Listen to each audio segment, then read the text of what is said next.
Oke, bismillahirrahmanirrahim. Assalamualaikum warahmatullahi wabarakatuh. Alhamdulillah, salatu wassalam ala asrafil anbiya'i wal mursalin wa ala alihi wa sahbihi ajma'in.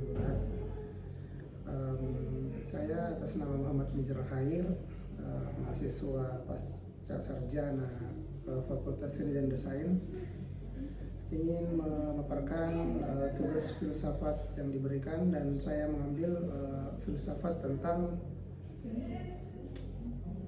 Islam, di mana saya akan memaparkan pengertian, karakteristik hingga ajarannya.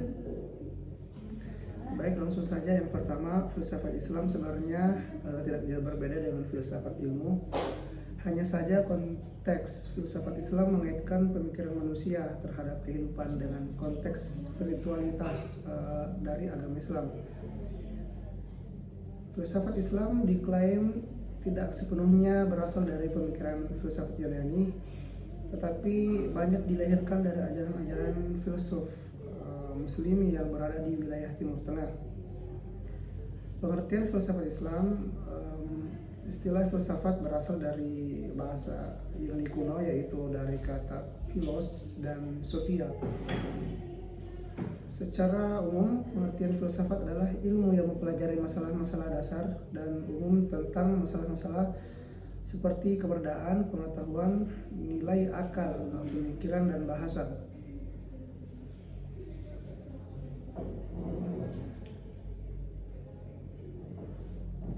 Kemudian, filsafat memiliki berbagai macam cabang yang dibedakan dari kajian dan pemikirannya. Salah satu cabang filsafat adalah filsafat Islam. Filsafat Islam lahir dari aktivitas usaha penerjemah naskah-naskah ilmu filsafat Yunani ke dalam bahasa Arab. Aktivitas ini berjalan selama masa Khalifah Abbasiyah berkuasa. Meskipun demikian, filsafat Islam disebut tidak terpengaruh oleh pemikiran filsafat Yunani, sebab konsep pemikiran dan ajarannya bersumber dari Al-Quran dan hadis yang dijadikan rujukan dalam ajaran Islam. Kemudian kita langsung masuk saja ke karakteristik filsafat Islam. Yang pertama, sebagai filsafat religius spiritual. Filsafat Islam disebut sedemikian karena filsafat ini berasal dari ajaran Islam. Tokoh pemikirnya merupakan umat muslim yang hidup dengan kebudayaan Islam. Filsafat Islam juga hadir sebagai lanjutan dari pembahasan-pembahasan keagamaan dan teologi yang ada sebelumnya.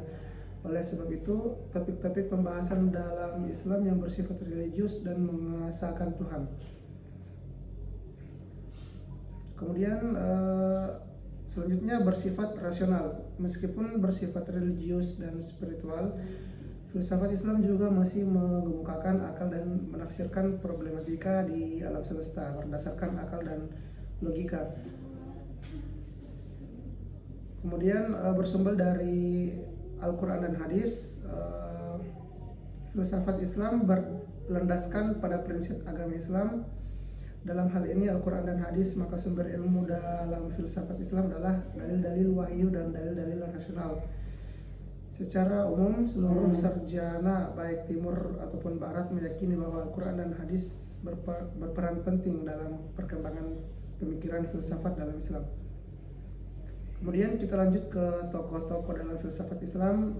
Yang pertama di sini ada Al-Kindi. Al-Kindi merupakan filsuf Islam yang ternama, bukan hanya seorang filsuf saja, tapi Al-Kindi juga merupakan seorang ilmuwan ternama pada zamannya.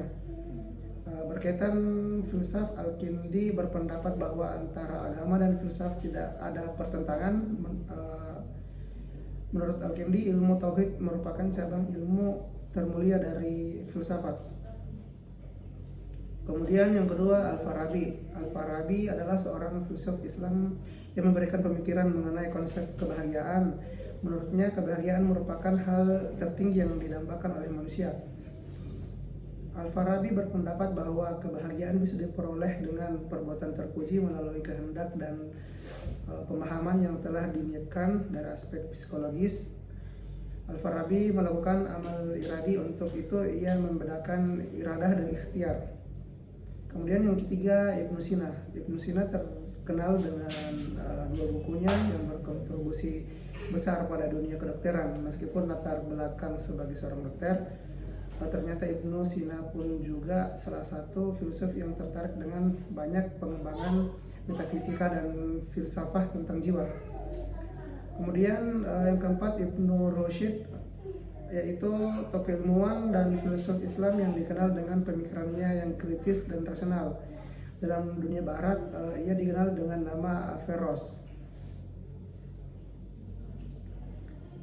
Ibnu Rushd adalah pendukung ajaran filsafat dari Aristoteles atau Aristotelianisme. Ia banyak mempelajari filsafat dari Aristoteles dan menuliskan tafsirannya dan berusaha mengembalikan filsafat dunia Islam ke ajaran Aristoteles yang asli. Kemudian yang terakhir yaitu dari Al-Ghazali. Al-Ghazali adalah salah satu tokoh filsuf Islam yang terkenal dengan karya filsafatnya. Salah satu pemikirannya adalah ilmu pengetahuan sebenarnya tidak dapat ditangankan menggunakan panca indera manusia. Oleh sebab itu, Al-Ghazali disebut lebih mempercayai akal daripada panca indera. Sebagai filsuf yang menjadi seorang akademis dan banyak menerbitkan karya-karya filsafatnya.